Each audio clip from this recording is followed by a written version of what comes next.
شاع حاليا أنه المرجعية رفضت أو طردت وفدا إطاريا ما لنا علاقة.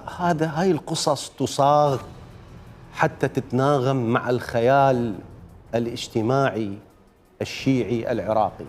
شقل لك الإطار التنسيقي ودوا وفد والمرجعية طردتهم. مو بهالشكل هذا يا جماعة، مو بهالشكل. اكو مجسات، اكو قنوات خاصة.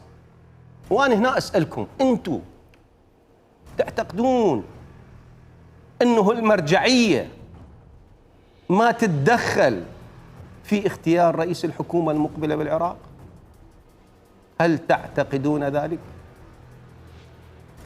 لأن أنا أغلب الضيوف اللي يجون في هذا البرنامج على طول هاي الفترة الماضية يتحدثون عن أنه أكو 3 نقاط لاختيار رئيس الوزراء، اللي هو النجف وطهران وواشنطن. هسه شو بدينا نسمع ترنيمة عالية أنه المرجعية لا علاقة لها في هذا الموضوع، والمرجعية أغلقت بابها، والمرجعية لا حد يسألها.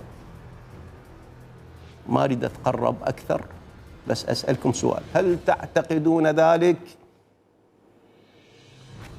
الجواب يمكن.